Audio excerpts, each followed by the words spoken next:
welcome to Truth Medicine. I'm Carrie, I'm your host today, and Truth Medicine is a community where we explore the inspiring lessons of women all around the world, their stories, their life-changing moments, and how they got to their truth, and how that truth was their medicine to heal and also do the work in the world that they're doing. And today, I'm so excited to do this interview or conversation with Anat. Anat was one of my first friends in San Diego, and she's always just a delight and super deep to be around. And Anat is a transformational life coach, and she's been working in the personal development area for over 15 years. And she's helped thousands of people build their emotional resiliency. And I would call it shadow work or inner child work. But for those that don't know, what's an overview of the work you do in the world? Yeah, I find like there's so many different ways to say it. Unblocking anything that's keeping you in the way from being yourself. So there's different practices. Part of it could be shadow work. Part of it could be inner child work. Part of it could be modalities that have never even been named yet. Right. But really, it's ultimately uncovering your truth. Who are you really as compared to who you learned to be from mom and dad or from our caretakers or society. So most of that happened by age 7. It happened to all of us. We didn't have logic then. So everything was just imprint. Whatever you saw, you just took in as this is the way to be. Yeah. I was just with my sister and my 4-year-old nephew, and my sister's telling me the things that come out of his mouth that, like, Mom, we have to do the laundry. Both baskets are full. And she's like, you know why he's saying that? Because his dad says exactly that. It's like, they don't think. We're literally we're learning a script. We're learning how to be from just what we see, hear, feel. Some of it's really good. Yeah.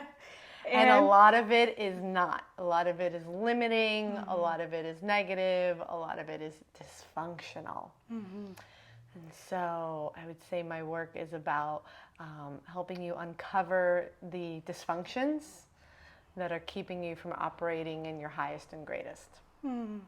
That's so beautiful. And I just want to say thank you for the work you're doing. It's so needed, especially in the times like these. Like, it's so powerful. And yeah, like when we're little kids, our brains are like sponges. So we just take on these programs that is all around us. I know that you're doing this awesome work, and I'm just so curious how you got to doing this work. Was there a moment of truth, or were there many moments of truth that got you here? And could you share that with us? Yeah.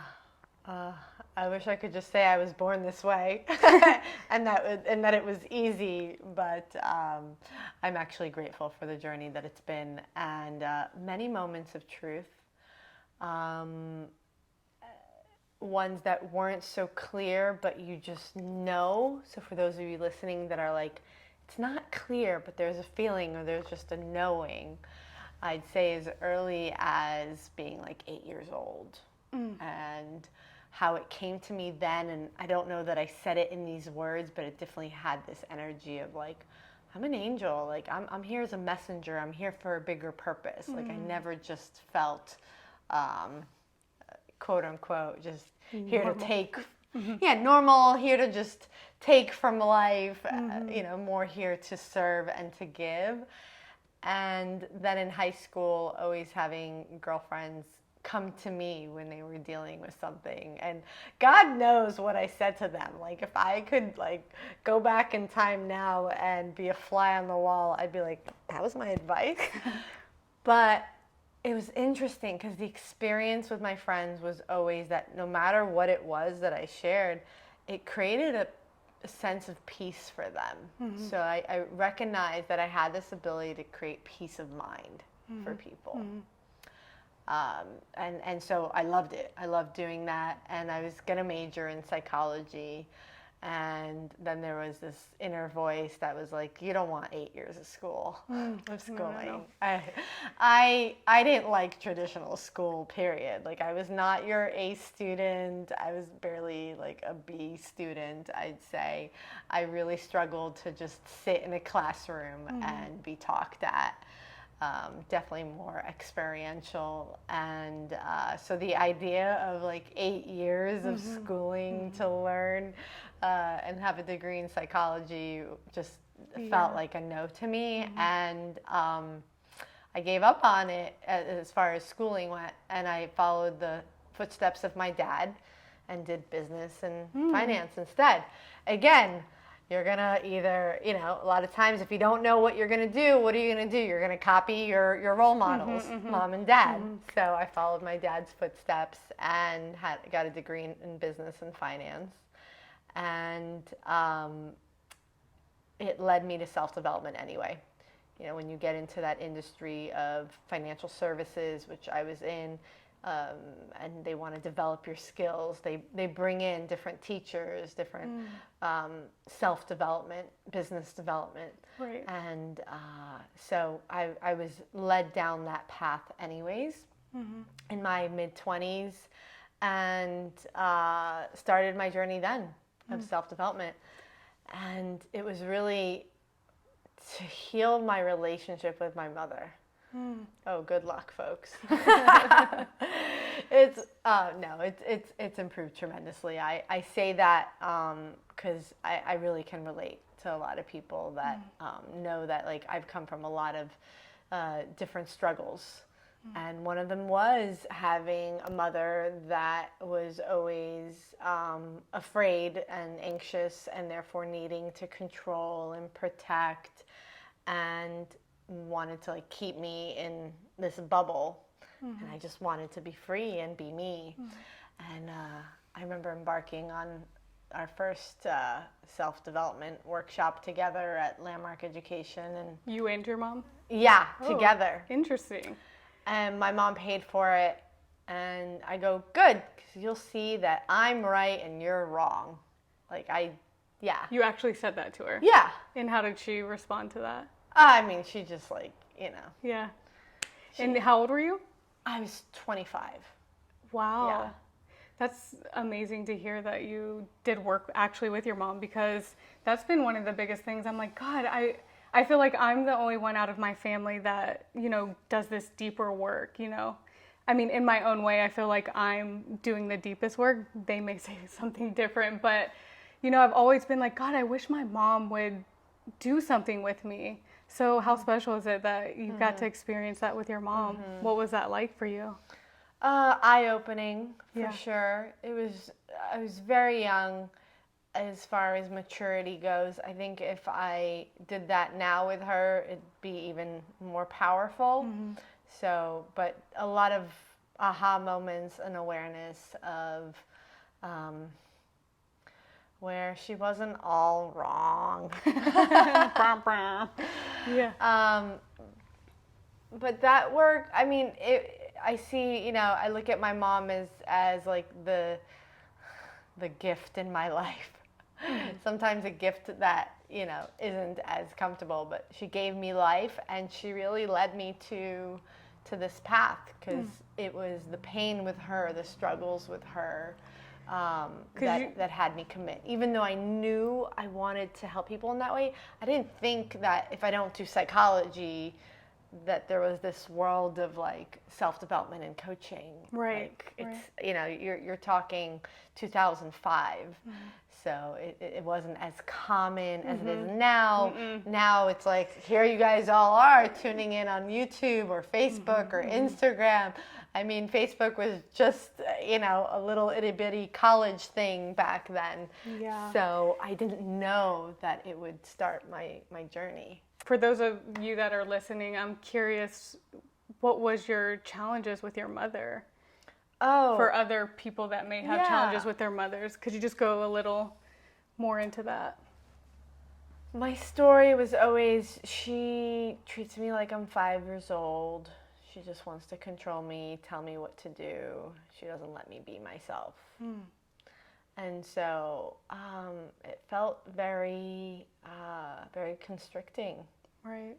And I just always wanted out. And so there's nobody in my life that's ever seen my fire, so to speak, in that way, that I get like so charged up about than her, because I just want that space to be myself and discover and fail and fall and get back up and Sure. and trust and like I see a lot of now, having helped hundreds of people and developed my work, that a lot of it stems obviously from her own insecurities, and her mother, who was the only survivor in her family from the Holocaust, her mother putting her in a bubble. So there was this doubt that she was instilled with. There was a lack of faith. There was a lack of trusting the universe, or just being okay, like not knowing. So the second she feels any fear, she goes into doubt, she goes into stories, and she just wants to like save and control and protect. So it's from a loving place, but it's not effective. Yeah. And it doesn't give me space to express and be myself. I love that you brought that up, that it's, probably from what she experienced in her past. I'm actually doing, learning about inherited family trauma and how trauma keeps going down the line until somebody actually heals it. So, having that dynamic with your mom, was there a moment that you were just like, Mom, I feel like I can't be myself around you? Was there a moment you shared that with her, or did you? A million times. And what was her response? I imagine that her response is usually like, I'm sorry, I just want what's best for you. Or, excuse me, it's just my opinion. I'm your mother. I'm allowed to give my opinion. So sometimes it'd be like that, very little snooty. Or sometimes when she'd see that it was really upsetting me, she would say, it's just my opinion. You don't have to take it. Or I'm sorry. But it, never changed. I think it's courageous of you that you were even able to speak your truth. Was that always easy for you to just speak your truth to her? Because most people go through their life never like sharing their feelings to anybody. They just hold it all in. So to hear that you would say it to her and she's just kind of like, oh, it's just my opinion. Was there ever a time that you were afraid to actually speak up and speak your truth? It's really interesting. I've actually never looked at that.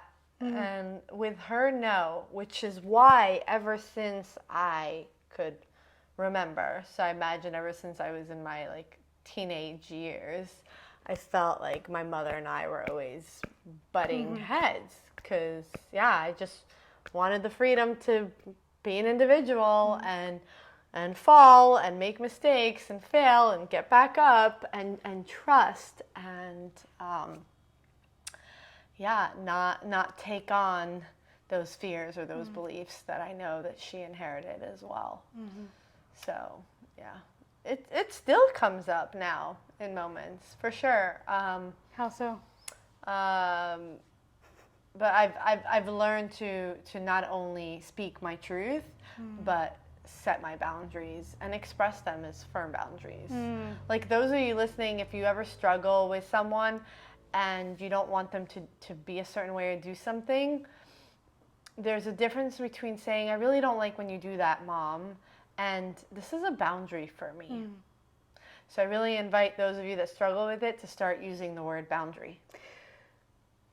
I love that. And I know that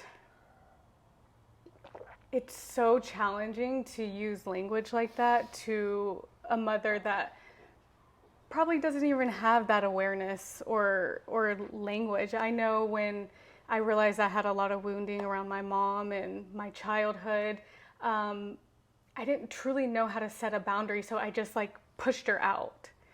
Do you have any advice for people that may have challenges with their mother or father and they're afraid to be like, oh, I need to create a boundary? Do you have any advice for those listening that may have that challenge? Yeah, I feel it's important to take some time to get strong in your core. Like, some of you haven't cut the cord. You can't be strong in your core when you're still connected to that.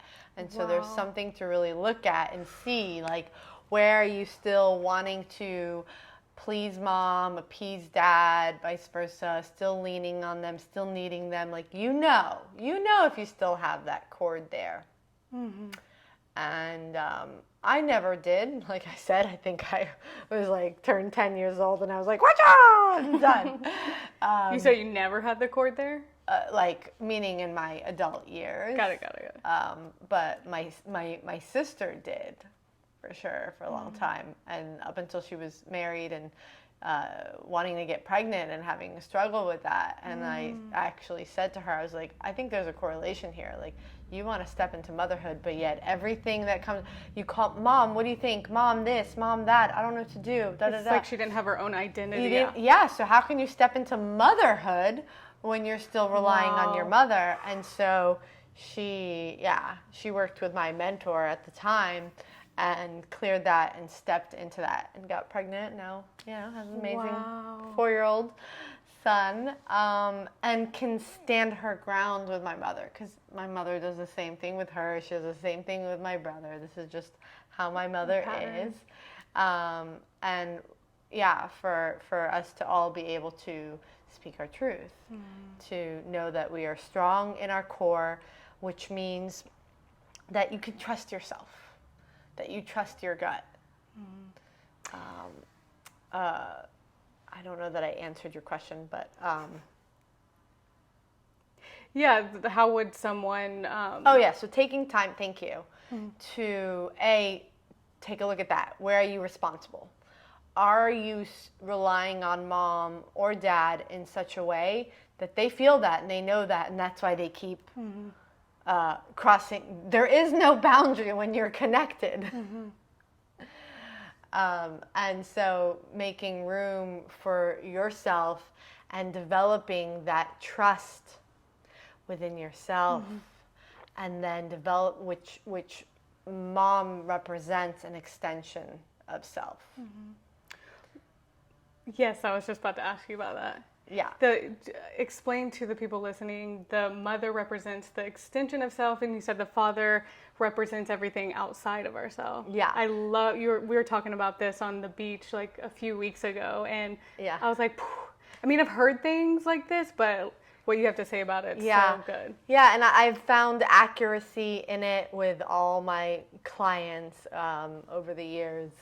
So go back to the day that you were born and mom held you for the first time and said, son, daughter, I'm your mommy. And you heard wah, wah, wah, wah, wah.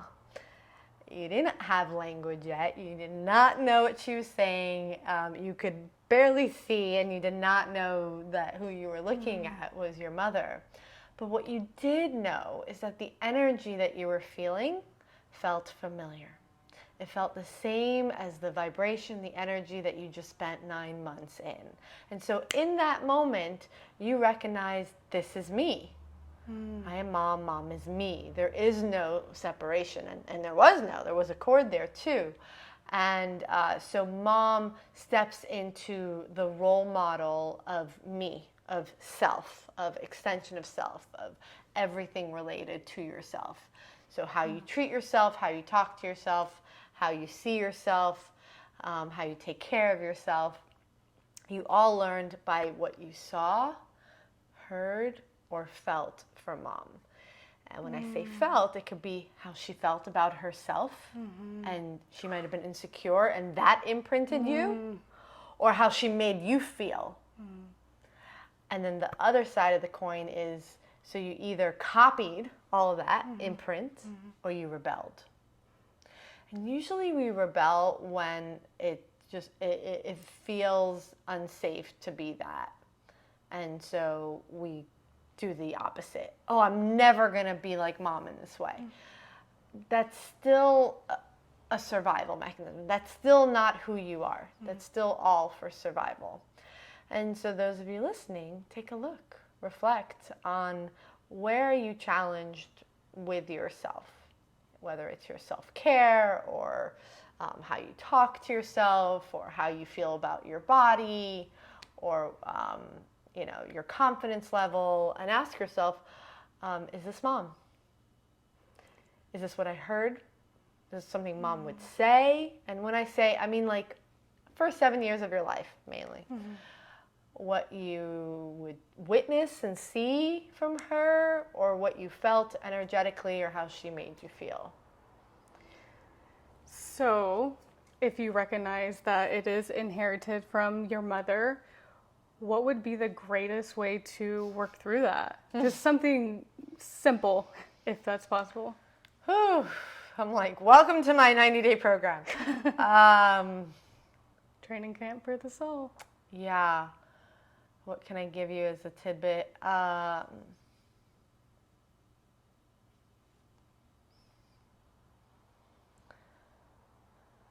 say a very important practice is what I call priming safety. So, And that is? Learning how to feel safe to inhabit our body and be with the sensations and the experiences and the cellular memory. The traumas are there. They're stored here. And to learn to inhabit that, to feel safe, to feel safe, to express, safe to be with the experiences of whatever comes up. So, because we all wanted that from, when you were a baby, if mom was there to make sure that you were safe. Yeah. To feed you, to nurture you, to hold you, to protect you. And so if you want to step into reparenting and learning how to mother yourself, because most of you listening, I imagine, mom's job is done, you are an adult. One of the very first steps is what I call priming safety. And I coined it that because when you, if any of you have ever repainted a wall, if your wall is yellow and you want to paint it white, you have to put priming. You have to put primer on it first. You have to prime the wall. So a lot of us, we want to heal. We want this pain to go away. We want this anxiety to go away. We want this trauma to go away. And this part, your mind, your ego wants it to go away. So when you allow yourself to feel safe to just be with that sensation, that anxiety, that hurt, that pain, that anger, that sadness, whatever it is, when you can inhabit and be with it, the body's brilliant. It actually knows how to heal it and integrate it. So learning to love and accept that part. Yeah, and I think a lot of people, I did when I was in the beginning of my healing, I would just think I could just talk to that part of me, I was really up here about it. And I'm realizing it's like right before we started this, I was like, oh, my throat's getting tight because I get really nervous to speak. And that's been one of my struggles is speaking my truth in front of people. So I'm like, in my head, I'm like, I got this, you can do it. And then she's like, you just need to bring it down here and share with us the power of actually letting yourself feel it versus trying to think your way out of it. Yeah, perfect. That's what I did notice with you. You were like, my throat is tight, my throat is tight. How do I make it go away? How do I make it stop? Why is this happening again? Go away, stop, go away. And actually, this part just wants your love, acceptance, and attention. It doesn't want to be rejected. It doesn't want the separation. It wants integration back into the whole. And so priming the safety. And I don't know if you heard me when I was like, just breathe. And I was like, you're safe to Yeah, feel, safe to be in your body. So what priming safety looks like for those of you that are like, okay, how do I do this? You want to think of it, when you feel safe, how do you sit? Open, right? When you're scared, it's like this, right? Yeah. So you want to sit open, so you're signaling to your body with your body language that you're safe. How do you breathe when you feel safe? Right. Deep, low, into the belly, right? As opposed to when you're scared, it's either in the chest or it's frozen and you hold your breath. So then you want to breathe as if you're safe, and then repeating to yourself, I'm safe. Safe to be in my body, safe to feel, safe to experience this, I'm safe. And that's like and you just keep repeating that, keep cradling that in, so to speak, until you feel yourself drop out of this monkey mind and into the body. And so I can do this with you right now. Totally. Okay. So take a moment and close your eyes. The reason you should close your eyes, even if you're alone, is because it drops your focus inward into your body. So close your eyes and take a few breaths into your belly. Yeah, and repeating to yourself, I'm safe. Safe to be in my body.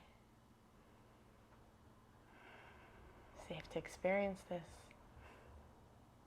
I'm safe. Safe to feel. Safe to be in my body. Safe to experience this. And then what you want to do is you want to identify where you're holding that sensation. So you already said it's in your throat, right?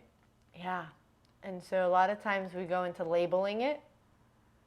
So we label it as good, bad. We label it as anxiety. We label it as I'm afraid. And those are all quote unquote negative. So then we want it to go away. And I'm feeling that right now. Yeah. And instead, you want to be with it and get curious about it at the level of felt sensations. So if you were to describe it, does it have a size? Does it have a color? Texture. Do you want me to say? Yeah. You guys are getting the live healing right here. Yeah, it just feels like a dense rock, like so tight. It just it makes me want to like cry. Yeah, so cry. Yeah, that's the release. So just so you all know, so it's dense, it's a rock. Is it cold? Is it warm? Is it heavy? Is it light? It's heavy. Yeah. So crying is a very powerful form of release. So I'll give you guys all the ways the body just knows to release. So allow it. Yeah, just allow it to release. Yelling is a form of release, all right? If you're angry, how else is anger expressed instead of like, rage or punching something? And you have yawning as a form of release. Burping is a form of release. Shaking, tremoring. Yeah. Getting hot, getting cold, tingling, and my favorite, laughing. Laughing attacks. Yes. Those are the best.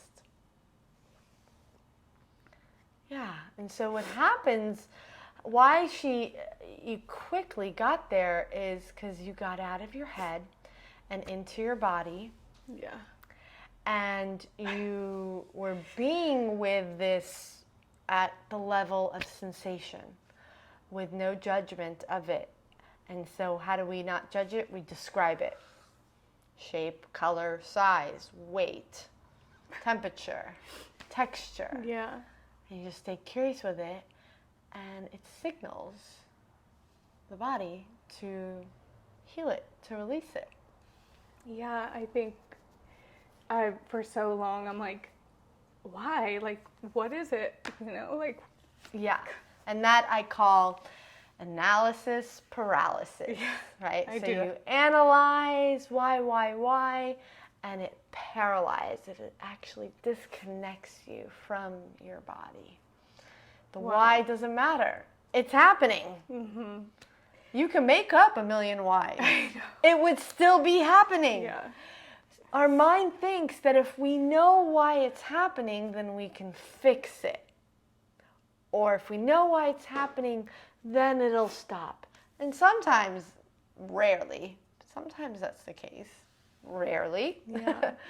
Usually, for those of you women tuning in, you'll have a good laugh. So, you're just like going about your week, and then like there's that one day where you feel like everything's wrong, everything's, negative, like the world is ending, and you just feel like you're losing your mind. And then you check your app and you realize it's that day, oh, I'm about to get my period. Mm-hmm. Yeah. And the second you realize, tell me if this happens to you, the second you realize it's because you're about to get your period, it goes away. Yeah, absolutely. You're like, oh, well, that's it. Yeah, so that's like one of the rare times, whether it's that or like Mars retrograding or Mercury retrograding, where it's like you realize it's something else that's hijacking you energetically. But for the most part, asking why and figuring out why is not going to get you there.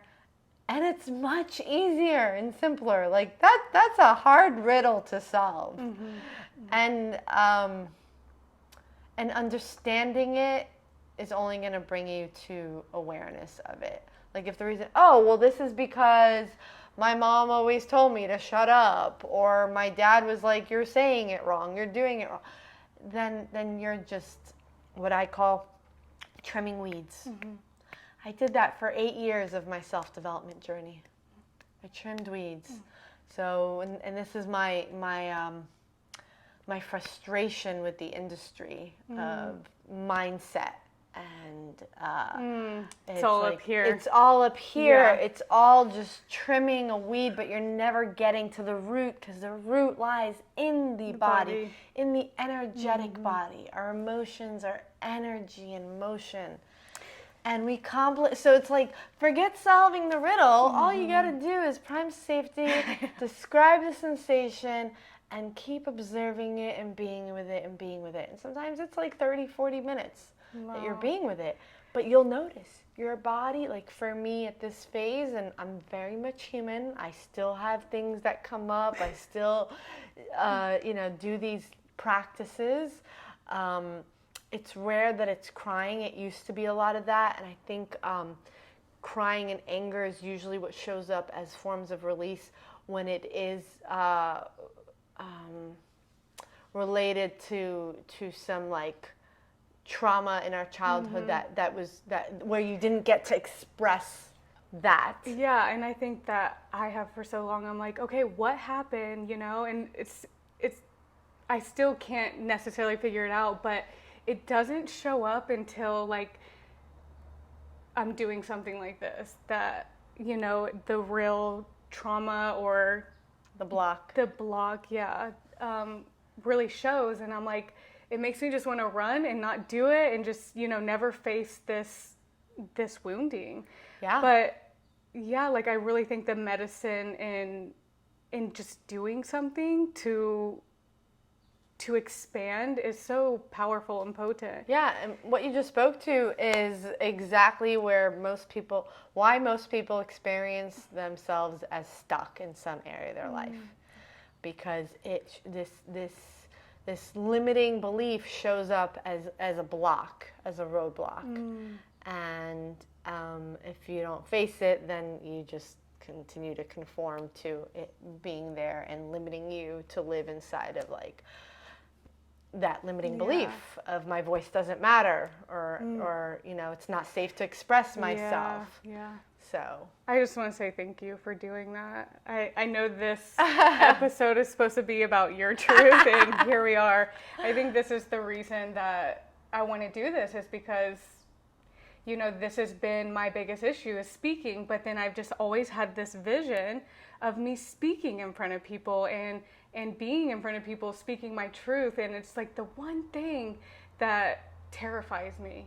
So, you know, I'm taking the courage to just step into it, even if I am shaking. Like, speak your truth, even if your voice shakes. And I think that, like, I know this is supposed to be about you, but whatever is going. Yeah, no, it's excellent, and I'm happy to do what I love, which is help people break through their limiting beliefs and where they're blocked. But what you're speaking to here is there's two ways to move forward. It's either to recognize what it is and heal it and clear it first and then take action, or to recognize it's there and say, fuck it, I'm going to act anyway. I'm going to act as if I am that speaker, and I'm going to give my whole, like, I'm going to rewire it as I'm being it. And the truth is I feel like that's one of the most powerful ways. I'll tell you why. You can become aware. You can do work to release a belief. But if you, which is like, you can become aware of the weed, you can get to the root and pull it out. But if you don't plant in something new, if you don't take action as quick as possible, then the old will just get reinforced. And I imagine there's people listening here that are like, oh yeah, Anat, I've done shadow work, I've done inner child work, and like, I'm still here. It didn't work. Why, Yeah, because that's just a component, because it's important to clear out, but it's even more important then to plant in and to know that what's going to water that new seed is behaving, acting, taking action in alignment with it. Because then it becomes real in the world. Then it's like there's memories in your memory bank of you being that way. And so I feel a lot of people stop at either like, okay, well, I did the crying, or I did plant medicine, and I saw and I released all these things, but they're not integrating and stepping into that version 2.0. And so what you're doing is you're like, fuck it, I'm stepping into version 2.0. I'm doing this, even though this like made up thing that's not really me, I'm stepping into my truth anyway. Well, because I've spent so much time like trying to figure out the why, like understanding it, and nothing ever gets me through it unless I just do it. If you want to get through it, do it. It's like a hardware, you have to uninstall that program and then reinstall another program that's more aligned to your visions and your dreams. So let's get back to how you got to being this powerhouse of a woman. A lot of pain, a lot of feeling through all my darkest, deepest stuff. I mean, I struggled even when I started my self-development journey, because it gave me a lot of awareness, but it was trimming weeds. So it was like I had all these ideas of who I wanted to be and become and do.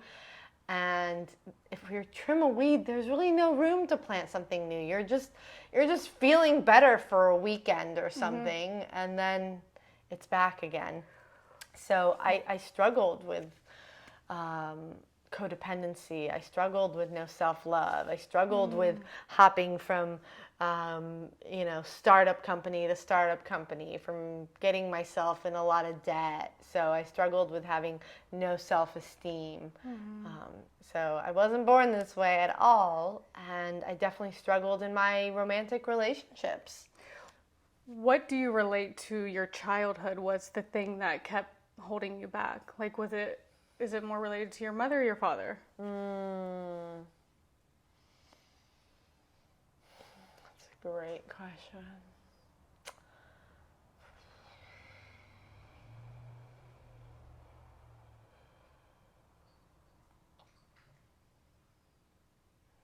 I don't know that it was either or. It was both, which is why I tell people it's a journey through both. If you look at mom representing self and dad representing the world, which we didn't get into, and we can later. You have to be solid within yourself first before you can face the world, before you can be with others. Like, so everyone has to look for themselves. Where is the most dysfunction? I had dysfunction on both ends for me. So, and I tackled mom first, and as everyone starts, because you have to tackle yourself first. You have to get solid within yourself first. I'd say what was most obvious to me was and I think it's most obvious to most people, because we're always looking at what can we achieve out there. What are we achieving out there? Are we in a relationship? It's always about like the world out there. And one day I'll get to me. So I think for most people, they think it's like, it's what would be considered father. So, and I think for me, that was the pain points were what led me to my mentor years ago was heartache, was a relationship that I thought was going to be it, and then it just triggered like my biggest pain and wounds of daddy always working and never making me a priority or choosing me or all that. Like, he hit that wound. That led me to my mentor. My struggles with making it financially, that was some, like having a career, a purpose that I really loved, like that led me there as well. So I think a lot of times what leads people, if you look, is usually something related to the world or how they're seen in the world more than their own self. And then there's plenty of people that it is self-related for sure too. But it was a combination of both. But what led me there and what usually leads me, I'm a Libra, you're a Libra, you know it. Girl. We're all about relationships. Yeah. We're ruled by Venus. So, you want to throw Anat off her equilibrium, like if she's thrown off, if I'm thrown off, it's due to relationships. Totally. Yeah. So, and that's where we learn the most is through relationships, right? Yeah. So, you think it's equally both your mother and your father? I know we didn't get into your father, what he represents. Yeah. Can you go a little deeper into that? Because we did the mother. Absolutely. I know people are like curious. So go back to the day you were born. Dad comes into the hospital room and holds you for the very first time and says, son, daughter, I'm your daddy. And again, you hear want, want, want, want, want. And you don't know that you're looking at your father. And this energy feels, I imagine, that at least the very first time that your father held you, he was on like ecstasy times a million. I mean, your mother was too, but your mother was already in that for months and months and months when she was pregnant with you. So it was different. And suddenly this new energy comes in, vibrating at like love, ecstasy, and holding you. And you're like, what is this? And that's your first experience of something outside of you, like pouring this like high energy love into you. And in that moment, dad becomes the model. Dad cracks your heart open into experiencing love. Dad becomes the role model for everything that's not you. And what is everything that's not you? It's others. Yeah. It's the world. Wow. And so we all, from that moment, put dad on a pedestal. And either he lives up to it or he breaks your heart. Yeah. And he's your source in those years, he's your source of love. You look at him as like your source of love. He gave it to you that first moment. So did he keep giving it to you or did he not? And what was that? And when I finally went and felt through that, there was so much sadness. Yeah. There was so much heartache of how much little Anat wanted to keep being in love and receiving that and didn't. Wow. So dad represents love and relations with others, courage, purpose, and relationship with the ultimate Father. Wow. God.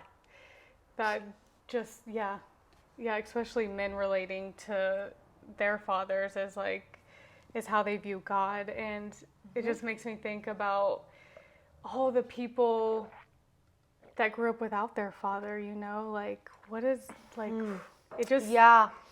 Yeah, so for those of you that maybe dad was never there or was there when you were born and then like a year later, 2 years later left and maybe occasionally popped in or you never saw him again, there's what you learn and from their presence, as I said before, and then there's what you needed to learn, what he is the source for that you didn't get, and so there could be a gap in learning. Wow. A gap in that development, because as much as if you grew up with a single mom, you think, oh, mom was awesome, she could play mom and dad. No. Yeah. It doesn't work that way. Yeah. It's making me think about my father, great man, but I would see him like just on vacations, or Christmas holiday. He wasn't much around. So I'm just seeing how that relates to me. Like, I've always felt like I want to have a career and be an entrepreneur and step out, but it's also been the thing that's been so challenging. But I'm just seeing how that probably relates to my purpose, is because my disconnect with my father, got to put that on my list of work that needs to be done. I feel like it's like a never ending thing, Do you find that, doing this deeper work, it's never ending? And so there's a few ways to do it.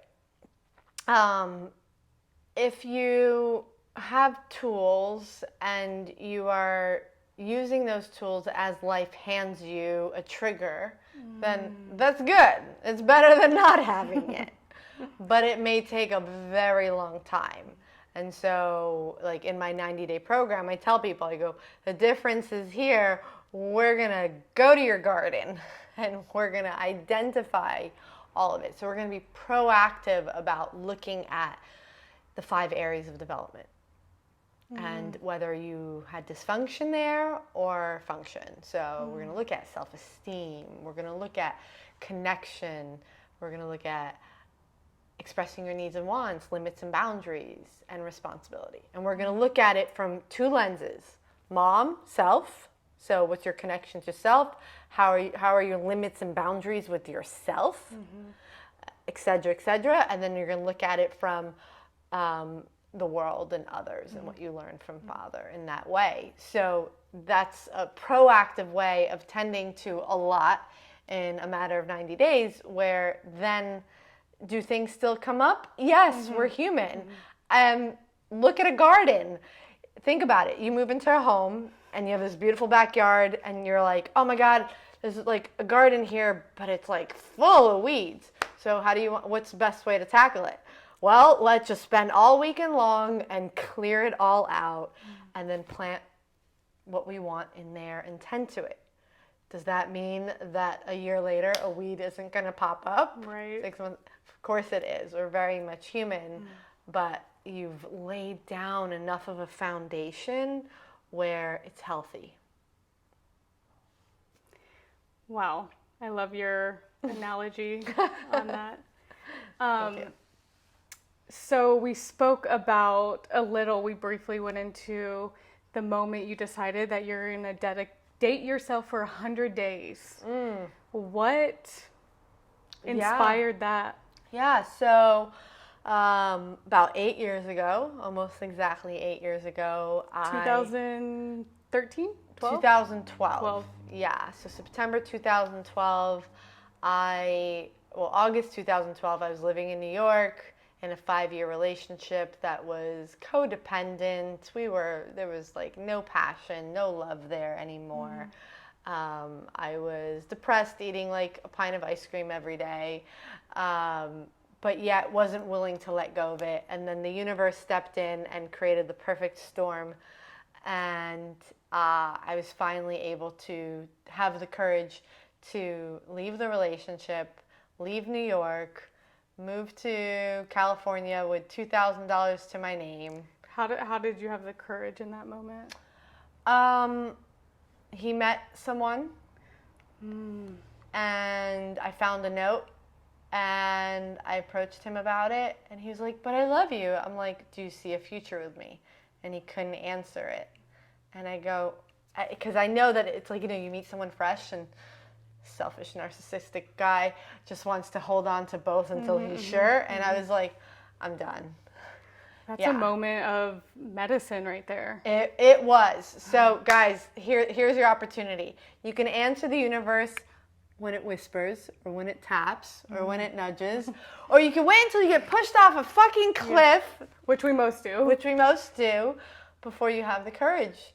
And so the way I tell people, I'm like, well, I hit the ground, but the good news is you can't fall off the floor. The only way from there is up.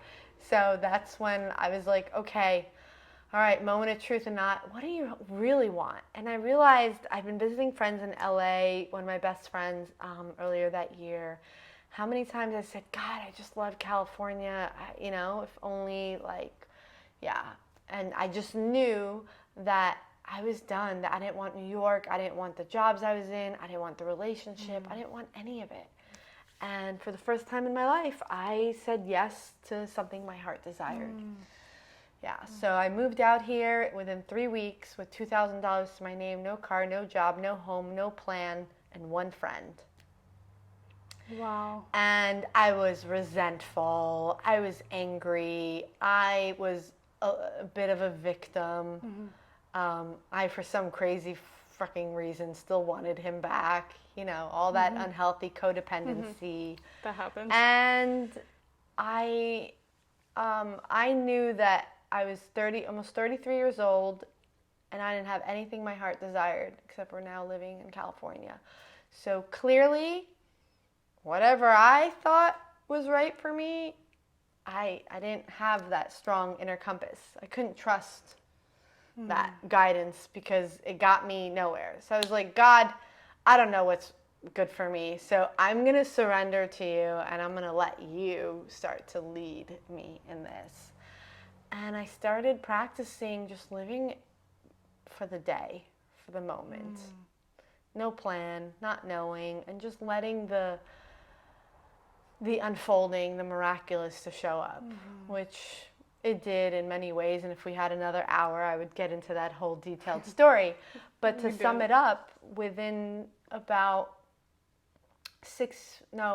a month, I had the realization that I didn't love myself, that I didn't have any self-love, that if I did, the relationship would have never gone the way that it went, and it would have never gone that long. Yeah, on some level, he's reflecting the wounded parts back to you. 100%. And so I stopped projecting my anger, and I stopped playing the victim, and I started to see it as like, this is my opportunity to learn to love myself.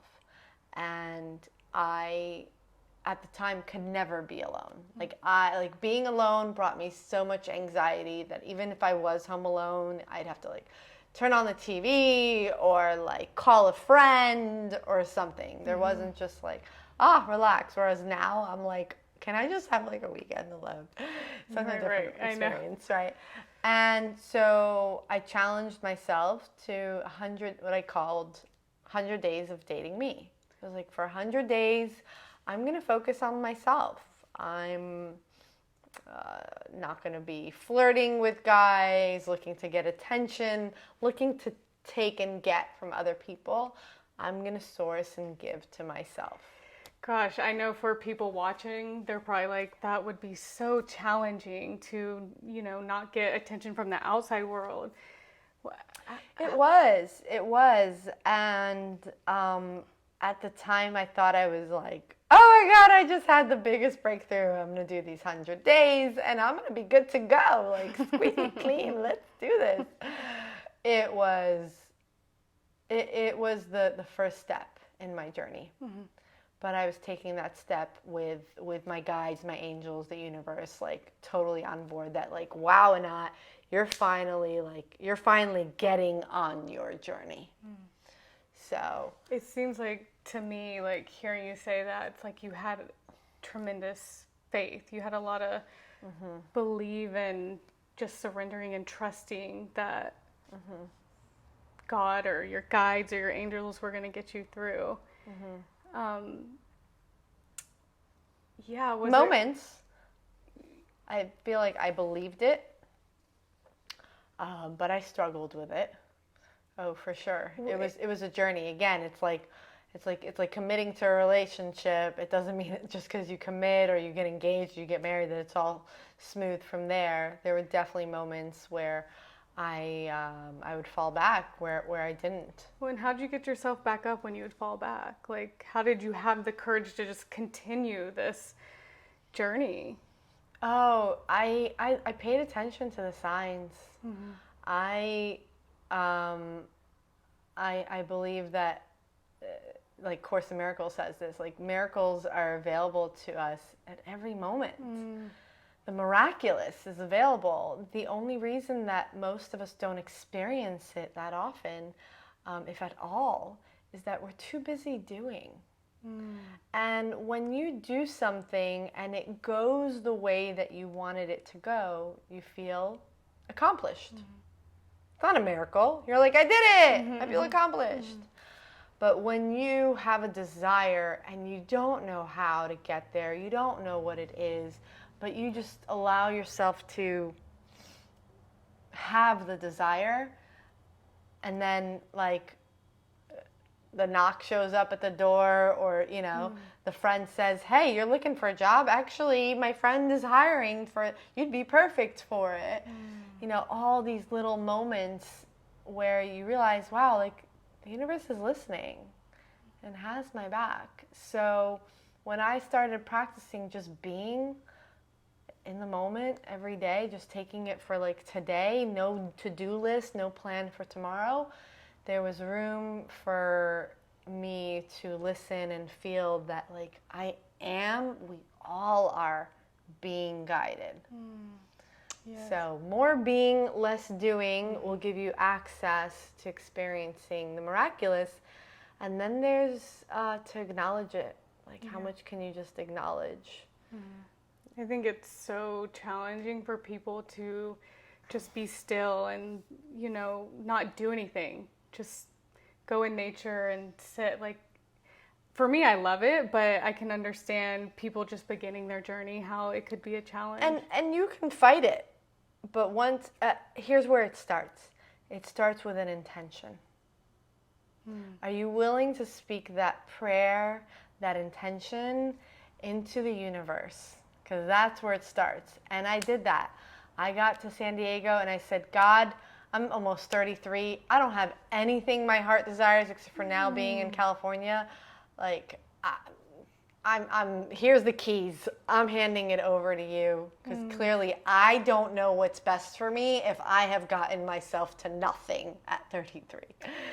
And so I feel that was the permission slip for me to be open to receiving support from guides, angels, universe, all that. And so were there moments that I went back into like taking the wheel and controlling it? Yeah, where I was like, oh, I'm so bored. I want to go hang out with a friend. I want to do something. And I'd call every friend and no one would be available. And I'd be like, I remember this specific day. I was probably like 2 weeks into like making that declaration. And I'd met like maybe 5 people at that point through my one friend here at a birthday party. So I had all these new girlfriends because I'm a Libra. I make friends easily. We love to socialize. Quickly, love to socialize. So I had my new list of like 5 girlfriends. And I remember calling each of them and like no one was available to hang out. And I'm like, all right, God, I get it. You don't want me to go out and socialize tonight. You want me to do something else. And I was house sitting, dog sitting for a friend of a friend here in Encinitas. And so, I walked past her little bookshelf and this book pops out at me. Dear Lover by David Data. No dating. No. This was before the 100 Days of Dating Me. This was about... Oh, I thought this was on your... This was 2 weeks into me moving to California and declaring, like, Right. like, here's the keys. Take over. Mm-hmm. I'm open. And so this book pops up at me called Dear Lover. And I opened it up and I started reading it, and it was medicine for my heart. Like, it was everything that I always wanted to have the courage to express and be vulnerable and say to a man or receive from a man. It's like the way that David Data writes his book is as if you're his lover. Like, he starts every chapter with a little Dear Lover. And coming out of a relationship that didn't give me that at all, it was such medicine for me. And I literally stayed up for hours reading it. And I'm like, okay, universe, I get it. This is so much better than going and hanging out with a friend so that I could avoid feeling what is there for me. And so it was moments like that I just started recognizing, like, I'm not alone. And absolutely, yeah. Wow, that's courageous. What would you say is your biggest pattern when it comes to following your truth? What was the one thing that you kept going back to, the pattern? Oh, that needed healing? Yep.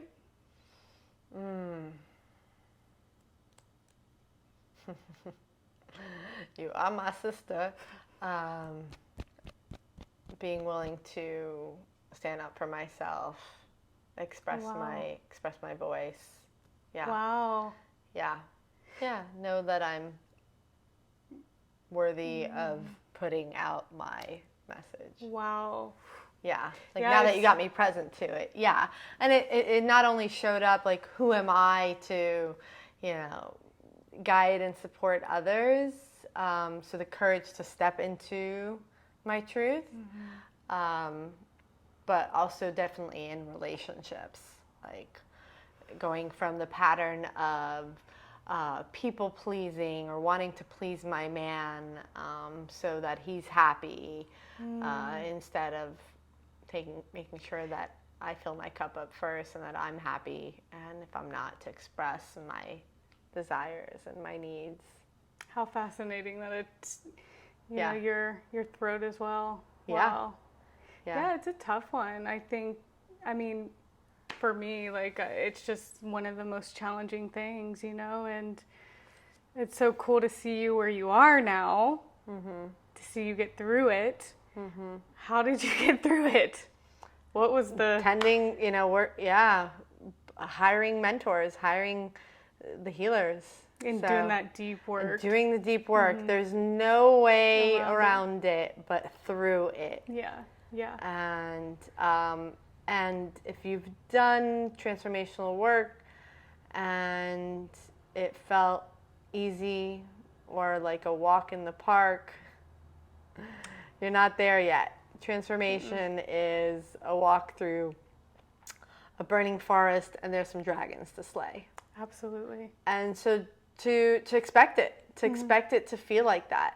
Because if it doesn't feel like that, and there was many things that I did in the 15 years of my self-development journey, especially the first 8 years, that felt maybe like a little challenging mentally, but like on the other end of it, it was like, woohoo, aha! And it's like, no. It's more like, it's emotional. If there's if all the work you're doing is mindset, you're walking through the park on a sunny day. Right. So to take that analogy more into like, well, Anat, how do I know if I am or I'm not? It's emotional. It is, because you're talking about clearing your energy, your blocks, and your emotions are the energy. And it's painful. in motion. Yeah, it's painful. You expect sadness, expect anger, expect grief, expect pain, expect disappointment, expect fear, expect all those emotions to come up. And so if you're feeling your feelings, then and things that you haven't wanted to feel, then you know that you're doing the real work. I love that. Yeah. This brings me to my last question. For people that are just beginning their journey in self-awareness or their deeper fragmented parts, healing those, what's a token of truth you could give somebody that would guide them in discovering their medicine of truth? Well, your medicine of truth is your heart, right? Is your heart's desire. And to be able to listen to your heart, because if you're not in your truth, there's a bunch of blocking you from hearing this part of yourself, is going to come from listening to all the other parts of you. And just to name those parts, you have your inner critic, the part of you that's telling you can't, you should, why aren't you? Basically judging you, right? You have your ego, which is a part that just wants to distract you from the internal and just focus on the everything that can make you feel good externally, and sometimes that means judging others to feel better. Sometimes it means competing with others to feel better. You have your inner child, which is also known as your emotions, and this is your inner child. This is the younger you, the part of you that had those experiences and didn't know how to process them, the part of you that needs rescuing and saving and love. You have what I call your shadow, which is the part of you that doesn't want to be seen. That if someone knew this about you, that they might leave you, reject you. So it's usually where we hold on to all our shame and our secrets. And then you have your heart. And most of the time, you know, the ego and the inner critic and the shadow are the ones that are running the show. And I call the ego the ultimate protector.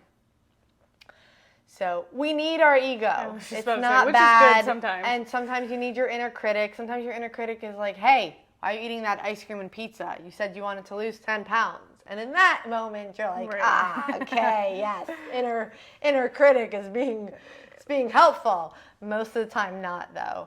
And so the ego is the ultimate protector. If you don't tend to your inner child, if you don't tend to your emotions, the ego steps in to protect you from that.